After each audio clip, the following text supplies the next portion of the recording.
நீங்கள் insurance அக்ரிமெண்ட்டில் sign பண்ணின உடனே 1 இயருக்குரிய இன்சூரன்ஸ் வராமல் ஜஸ்ட் 1 மந்த்துக்குரிய இன்சூரன்ஸ் ஏன் வருதுன்னு சொல்லி எப்பயாச்சும் யோசிச்சிருக்கீங்களா? நீங்கள் இன்சூரன்ஸ் அக்ரிமெண்ட்டில் சைன் பண்ணினதுலேருந்து உங்களோட வீட்டுக்கு போஸ்ட்டில் உங்களோட full insurance pink slip plus document வர வரைக்கும் நடக்கிற ப்ரொசஸை தான் நான் இந்த வீடியோவில் கிளியராக எக்ஸ்பிளைன் பண்ண போகிறேன். நான் இந்த வீடியோவில் ஒன்டாரியோட ஜென்ரல் இன்சூரன்ஸை பற்றி கதைக்க போகிறேன். ஜென்ரல் இன்சூரன்ஸ் உண்டா கார் இன்சூரன்ஸ், ஹோம் இன்சூரன்ஸ், கொண்டோ insurance, tenant insurance, business insurance, இதை மாதிரியான இன்சூரன்ஸோட ப்ரொசஸை பற்றி தான் நான் இந்த வீடியோவில் கதைக்க போகிறேன். இந்த வீடியோ இப்போ தேவைப்படாட்டியும் ஃபியூச்சரில் தேவைப்படலாம். ஸோ வீடியோவை சேவ் பண்ணி வச்சுக்கொள்ளுங்க. இப்போ நீங்கள் புதுசாக ஒரு கார் ஒன்று வாங்க போகிறீங்கன்னு சொன்னால், அப்படி இல்லை நீங்கள் ஆல்ரெடி கார் வச்சுருக்கீங்க, அது இன்சூரன்ஸ் ரினியூவல் வருது, அந்த டைமில் நீங்கள் பழைய கம்பெனியில் இருக்க விருப்பம் இல்லை, வேற ஒரு கம்பெனிக்கு மாற போகிறீங்கன்னு சொன்னால் நீங்கள் ஷாப் அரவுண்ட் பண்ணுவீங்க, ரைட்? இந்த சமயத்தில் நீங்கள் டிரெக்டாக இன்சூரன்ஸ் கம்பெனி கால் எடுத்து நீங்கள் கோட் கேட்கலாம். அப்படி இல்லைன்னு சொன்னால் இன்சூரன்ஸ் புரோக்கருக்கு கால் எடுத்து ப்ரோக்கரேஜில் ஒர்க் பண்ணுற ப்ரோக்கருக்கு கால் எடுத்து நீங்கள் இன்சூரன்ஸ் கேட்கலாம். இன்சூரன்ஸ் கம்பெனி டிரெக்டாக கேட்டால் அந்த ஒரு கம்பெனியில் என்ன உங்களுக்கு இன்சூரன்ஸ் ப்ரொவைட் பண்ணுறாங்களோ அதை உங்களுக்கு சொல்லுவாங்க. இதே நீங்கள் இன்சூரன்ஸ் ப்ரோக்கரேஜ் கால் எடுக்கல, இன்சூரன்ஸ் ப்ரோக்கரேஜ் பார்த்தீங்கன்னு சொன்னால் ஒன்றுக்கு மேற்பட்ட பல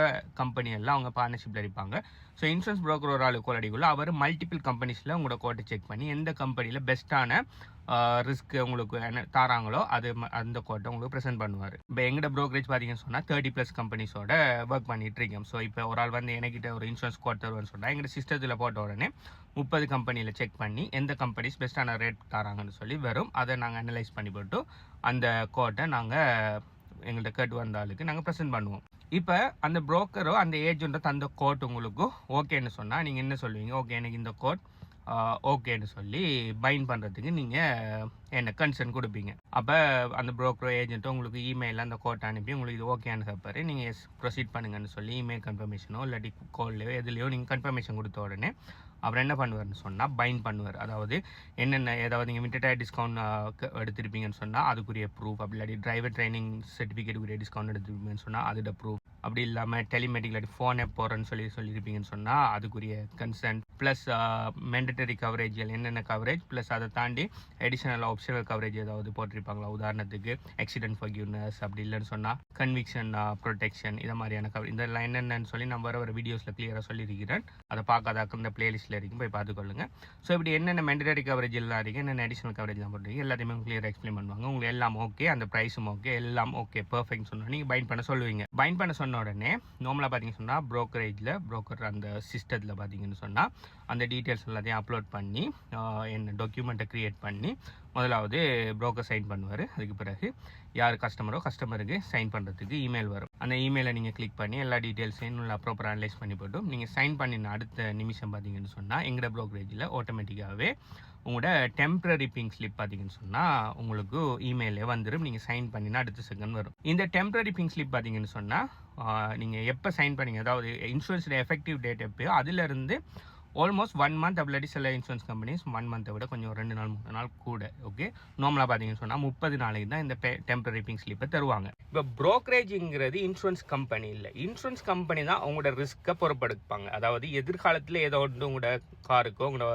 வீட்டுக்கோ ஏதோ ஒன்று நடக்கக்குள்ள உங்களோட ரிஸ்க்கை ஷேர் பண்ணுறது அந்த இன்சூரன்ஸுங்கிறது. ஸோ இன்சூரன்ஸ் கம்பெனி ஏங்குற ஒரு இன்சூரன்ஸ் கம்பெனி உங்களோட ரிஸ்க்கை எடுக்குது. நாங்கள் நடுவில் ப்ரோக்கரேஜ் பார்த்தீங்கன்னு சொன்னால் ஏங்குற இன்சூரன்ஸ் கம்பெனியையும் கஸ்டமரையும் கனெக்ட் பண்ணுறோம். ஓகே, இப்போ இன்னும் பார்த்தீங்கன்னு சொன்னால் நீங்கள் ஏங்குற அந்த இன்சூரன்ஸ் கம்பெனியோட கதைக்கல அவங்களோட ஒரு என்ன இன்சூரன்ஸை நீங்கள் எடுக்கிறதுக்குரிய ஒரு கோட் ஒன்று கொடுத்து அது ஓகேன்னு சொல்லி அதை நாங்கள் பைண்ட் பண்ணிங்க. அப்போ இன்சூரன்ஸ் கம்பெனிஸ் ப்ரோக்கரேஜுகளுக்கு ஒரு குறிப்பிட்ட லிமிட்டுக்கு என்ன செய்வாங்கன்னு சொன்னால் பைண்டிங் அத்தாரிட்டி ஒன்று கொடுப்பாங்க. இந்த பைண்டிங் அத்தாரிட்டியில் பார்த்தீங்கன்னு சொன்னால் நீங்கள் கார் இன்சூரன்ஸாக இருந்தால் இத்தனை மில்லியன்லேருந்து இவ்வளவுக்குள்ள இன்னென்ன விஷயத்துக்கெல்லாம் நீங்கள் எங்கள்கிட்ட பெர்மிஷன் கேட்காமலே முதலாவது நீங்கள் டெம்பரரியாக பைண்ட் பண்ணலாம். அதுக்கு பிறகு நாங்கள் ரிஸ்க் அனலைஸ் பண்ணி போட்டு அதை அப்ரூவ் பண்ணுறியா இல்லாட்டி நான் அட்ஜஸ்ட்மெண்ட் செய்யாங்கிறது நாங்கள் முடிவெடுப்போம். ஆனால் அதுக்கு முதல்ல நீங்கள் பைண்ட் பண்ணலாம்னு சொல்லி ஒரு பைண்டிங் அத்தாரிட்டி வந்து ப்ரோக்கரேஜுக்கு கொடுத்துருப்பாங்க. அந்த பைண்டிங் அத்தாரிட்டியை வச்சு தான் நாங்கள் 1 மந்த்துக்கு டெம்பரரியாக நாங்கள் பைண்ட் பண்ணுவோம். ஸோ பைண்ட் பண்ண உடனே உங்களுக்கு 30 நாளைக்குரிய பாலிசி உங்களுக்கு கிடைச்சிடும். கிடைச்ச உடனே அந்த பாலிசி லீகலி வேலிட், நீங்கள் அதை பாவிக்கலாம். அந்த பாலிசி கிடைச்ச உடனே நீங்கள் காரை டிரைவ் பண்ண ஆரம்பிக்கலாம். ஓகே, அந்த எஃபெக்டிவ் டேட்டில் இருந்து. ஓகே, இப்போ உதாரணத்துக்கு இந்த டேட், அதாவது நாளையிலேருந்து உங்களுக்கு இன்சூரன்ஸ் பாலிசி ரைட் பண்ணிங்கன்னு சொன்னால் நாளையிலேருந்து நீங்கள் எடுத்து போகலாம். நாளைக்கு உங்களோட காரை உதாரணத்துக்கு கார் இன்சூரன்ஸ் பாலிசி 30 டேஸுக்கு டெம்பரரி ஸ்லிப் தந்தாச்சு. நீங்கள் நாளை கார் எடுத்து போகல ஏதாவது நடந்தால் ஸ்டில் இன்சூரன்ஸ் கம்பெனி உங்களை கவர் பண்ணும். ஏன்னா அவங்க பைண்டிங் அத்தாரிட்டி எங்களுக்கு தந்திக்காங்க, அந்த அத்தாரிட்டிக்குள்ளே தான் நாங்கள் உங்களுக்கு பைண்ட் பண்ணுறோம். இப்போ 3வது ஸ்டெப் உங்களுக்கு பைண்ட் பண்ணுவோம் டெம்பரரி ஸ்லிப் வந்த பிறகு 3வது ஸ்டெப் பார்த்தீங்கன்னு சொன்னால் உங்களோட ஃபைல் அந்த பர்டிகுலர் கம்பெனியோட அண்டர் ரைட்டர் ப்ரோக்கருக்கு, அப்படி இல்லைன்னு சொன்னால் அந்த ப்ரோக்கரேஜுக்கு உள்ளே இருக்கிற ஒரு அண்டர் ரைட்டருக்கு போகும். அண்டர் ரைட்டர்னாருன்னு சொன்னால் அவங்க தான் ஒரு கஸ்டமரை ரிஸ்க் அனலைஸ் பண்ணுறாங்க. ஓகே, இந்த கஸ்டமருக்கு இன்னென்ன மாதிரி டிரைவிங் ரெக்கார்ட் இருக்குது, இந்த ஏரியாவில் இருக்கிறாரு, இன்னென்ன மாதிரி கவரேஜ்லாம் கொடுத்துருக்கு, இவரை ரிஸ்க் எடுக்கலாமா இல்லையாங்கிறத தீர்மானிக்கிறது அந்த அண்டர் ரைட்டர் தான். அவர் எல்லாத்தையுமே ஃபுல்லாக அனலைஸ் பண்ணிவிட்டு, இதுக்கு பார்த்தீங்கன்னு சொன்னால் ஒரு ஒர்க்கிங் டேஸ் 1-2 நாள், சில டைமில் பெரிய ரிஸ்க்காக இருந்தால் ஒரு 1 வீக் கூட ஆகலாம். ஃபுல்லாக எல்லாத்தையுமே அனலைஸ் பண்ணிவிட்டு 2 முடிவு எடுப்பாங்க. 199% சான்ஸில் என்ன முடிவு வரும்னு சொன்னால், ஓகே, அதாவது புரோக்கர் என்ன ரிஸ்க் என்ன ப்ரீமியம் அவருக்கு ஆஃபர் பண்ணினாரோ அந்த ப்ரீமியம் ப்ளஸ் அவருக்கு கொடுத்த கவரேஜ் எல்லாமே பர்ஃபெக்ட், ஸோ அப்ரூவ்டுன்னு சொல்லி எல்லாமே பர்ஃபெக்டாக அப்ரூவ் ஆகும். இது முதலாவது செனாரியோ. இது பார்த்தீங்க சொன்னால் 199% இதுதான் நடக்கும். என்ன சொன்னால் நாங்கள் மெனுவல் எதுவுமே சேரலை. நீங்கள் கஸ்டமர்ஸ் தர டீட்டெயில்ஸை ப்ரோக்கர் என்ன பண்ணுவார் சொன்னால் டீட்டெயில் இதில் சிஸ்டத்தில் போடுவார். சிஸ்டம் தான் கால்குலேட் பண்ணி உங்களுக்கு ப்ரீமியத்தை தரும். அதை அப்படியே ப்ரோக்கர் ப்ரெசென்ட் பண்ணுவார். அவங்க எஸ்ன்னு சொன்னால் அதே டீட்டெயில்ஸை பைண்ட் பண்ணுவார். அவ்வளவுதான். ஓகே, ப்ரோக்கர் தனி எடுத்து இன்சூரன்ஸை கூட்டுறையாக குறைக்கிறான்னு சொல்லி இந்த விதமான பர்சனல் முடிவு எதுவுமே எடுக்க மாட்டார். சிஸ்டத்தில் என்ன வருதோ அதை தான் ப்ரெசென்ட் பண்ணுவார். அதனால் 199% அந்த கோட் பண்ணப்பட்ட அந்த ப்ரீமியம் கரெக்டாக தான் இருக்கும். சில நேரம் பார்த்தீங்கன்னு சொன்னால் அந்த சிஸ்டத்தில் இருந்து ஜென்ரேட் பண்ண கோடில் சில மாற்றங்கள் ஏற்படலாம். அதாவது ஏதாவது ஆப்ஷனல் கவரேஜ் ஒன்று ஆஃபர் பண்ணி அந்த கவரேஜுக்கு அந்த பர்டிகுலர் டிரைவர் பார்த்தீங்கன்னு சொன்னால் எலிஜிபிள் இல்லாமல் இருக்கலாம். உதாரணத்துக்கு ஆக்சிடென்ட் ஃபர்கிவ்னஸ் சிஸ்டத்தில் எலிஜிபிள்னு காட்டி நம்ம கஸ்டமர்கிட்ட காய்ச்சி அவரும் ஓகேன்னு சொல்லி பைண்ட் பண்ணியாச்சு. அதுக்கு பிறகு அண்டர் ரைட்டர் பார்க்கக்குள்ள அந்த டிரைவர் பர்டிகுலராக அந்த ஆக்சிடென்ட் ஃபர்கிவ்னஸுக்கு எலிஜிபிள் இல்லைன்னு சொல்லி வரும்னு சொன்னால் அவர் என்ன பண்ணுவார், இதுக்கு ப்ரோக்கருக்கு மெசேஜ் பண்ணுவார், இப்படி தான் நீங்கள் இந்த பாலிசி இந்த நேமில் இருக்கிற ஆளுக்குரிய இந்த பாலிசி நம்பருக்குள்ள இவருக்கு ஆக்சிடென்ட் ஃபர்கிவ்னஸ் கொடுத்துருக்கீங்க, ஆனால் இந்த டிரைவர் எலிஜிபிள் இல்லை, ஸோ அதனால் அவரோட ப்ரீமியம் இத்தனை $, குறையுது, அப்போ புது ப்ரீமியம் இதுன்னு சொல்லி அவர் மெயில் அனுப்பி கஸ்டமர்கிட்ட கேட்டு கன்சர்ன் எடுங்கன்னு சொல்லுவார். அப்போ ப்ரோக்கர் என்ன பண்ணுவார், திரும்ப கஸ்டமரை கான்டாக்ட் பண்ணி இப்படி தான் உங்களுக்கு இந்த கவரேஜ் ஒன்று ஆஃபர் பண்ணால் அது உங்களுக்கு எலிஜிபிள் இல்லை, ஸோ அந்த கவரேஜை ரிமூவ் பண்ணிவிட்டு இதுதான் உங்களோட ப்ரீமியம், இது உங்களுக்கு ஓகேவான்னு கேட்டால் கஸ்டமர் ஏதோ 2ல் ஒரு 10 சொல்லுவார். ஒன்று சொல்லுவார் ஓகே எனக்கு பிரச்சனை இல்லைன்னு சொல்லுவார், இல்லையா எனக்கு அது எனக்கு விருப்பம் இல்லை, எனக்கு அதுதான் வேணும், ஸோ அப்படின்னு சொன்னால் இது செய்யாதீங்கன்னு சொல்லுவார். அப்படி கஸ்டமர் அப்படி விருப்பம் இல்லைன்னு சொன்னால் திரும்ப அந்த இன்சூரன்ஸை திரும்ப கேன்சல் பண்ணுற அந்த ப்ராசஸ் நடக்கும். அப்படி ஓகேன்னு சொன்னால் திரும்ப ப்ரோக்கர் என்ன செய்வார், அண்டர் ரைட்டர் சொல்லி ஹே அவருக்கு கஸ்டமருக்கு ஓகேவா, நீங்கள் அந்த நியூ ப்ரீமியத்தையே பாலிசியே அந்த ப்ரீமியம் அமௌண்ட்டை கண்டினியூ பண்ணுங்கன்னு சொல்லி கொடுத்தா அதுக்கு பிறகு அவர் அந்த புது பாலிசிக்கு அப்ரூவ் பண்ணுவார். அப்படி இல்லைன்னு சொன்னால் சில நேரம் இது நடக்கும், ஏதாவது டிஸ்கவுண்ட் கொடுத்துருப்போம், விண்டர் டயர் டிஸ்கவுண்ட்டோ அந்த ஃபோன் எப்டோ டிஸ்கவுண்ட்டோ அப்படி டிரைவர் ட்ரைனிங் டிஸ்கவுண்ட் வந்து கொடுத்து இன்சூரன்ஸ் ப்ரீமியம் குறைஞ்சிருக்கும். சில நேரம் அந்த டிஸ்கவுண்ட்டுக்கு அந்த டிரைவர் எலிஜிபிள் இல்லாமல் இருப்பார். அந்த டைமில் அந்த ரைட்டர் இப்படி இவருக்கு எலிஜிபிள் இல்லை, அதனால் ப்ரீமியம் இத்தனை $, கூடுது, இது ஓகேண்டு கஸ்டமர்கிட்ட சொல்லுவார் ப்ரோக்கருக்கு.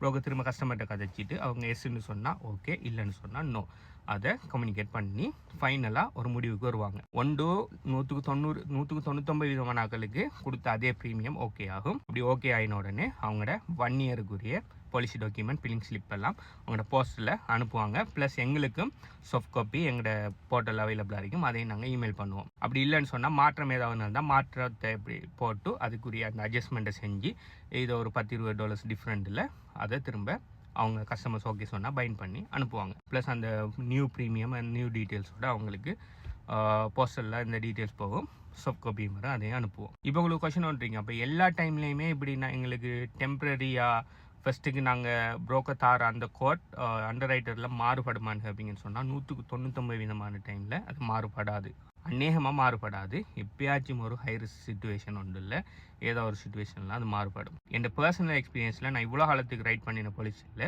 ஜஸ்ட் 2 கஸ்டமர்ஸ் தான் அந்த ப்ரீமியம் அண்டர் ரைட்டர்லேருந்து மாற்றுறதுக்குன்னு சொல்லி எனக்கு மெசேஜ் வந்திருக்கு. மற்ற நான் ரைட் பண்ண எல்லா பாலிசியுமே டிரெக்டாகவே அப்ரூவ் தான். ஸோ இப்போ உங்களுக்கு விளங்கியிருக்கும் ஏன் இன்சூரன்ஸ் எடுக்கக்குள்ள ஃபஸ்ட்டுக்கு டெம்பரரி பாலிசி ஒன்று பைண்ட் பண்ணுறாங்க, அதுக்கு பிறகு பெர்மனன்ட் பாலிசி, அதுக்கு பிறகு அப்ரூவ் ஆகினதுக்கு பிறகு வீட்டை வருதுன்னு சொல்லி இப்போ உங்களுக்கு எல்லாமே அண்டர்ஸ்டாண்ட் ஆகிருக்கும். எஸ் அ ப்ரோக்கராக எங்கட வேலை கிளையண்ட் தர டீட்டெயில்ஸை போட்டு சிஸ்டத்தை எடுத்து ஜென்ரேட் பண்ணி கொடுத்து பைண்ட் பண்ணுற டெம்பரரி பைண்டிங் மட்டும்தான் அண்டர் ரைட்டர் கையில் தான் இருக்குது, அந்த ரிஸ்க் எடுக்கிறதா இல்லையா இல்லாட்டி மாற்றம் செய்கிறதாங்கிறது. ஒன்டேரியோவில் நான் ஒரு லைசன்ஸ் இன்சூரன்ஸ் ப்ரோக்கர், எங்கள் ப்ரோக்கரேஜில் 30+ கம்பெனிஸோடு நாங்கள் ஒர்க் பண்ணிட்டு இருக்கிறோம். நீங்கள் புது வாகனம் ஒன்று வாங்க போகிறீங்க இல்லாட்டி ப்ராப்பர்ட்டி ஒன்று வாங்க போகிறீங்க அப்படின்னு சொன்னால் கூட ரினியூவல் இன்னொரு 10-15 நாள் வரும்னு சொன்னால் என்னை கான்டாக்ட் பண்ணுங்கள். 30+ கம்பெனிஸில் செக் பண்ணி உங்களுக்கு பெஸ்ட்டான ரேட் ஆஃபர் பண்ணுவேன். கான்டாக்ட் பண்ணுற டீட்டெயில்ஸ் என்ன நேமில் இருக்குது, பயோவில் இருக்குது. அப்படி இல்லைன்னு சொன்னால் டிரெக்ட் மெசேஜ் பண்ணி சொன்னால் ஒரு ரிப்ளை வரும். பாய்.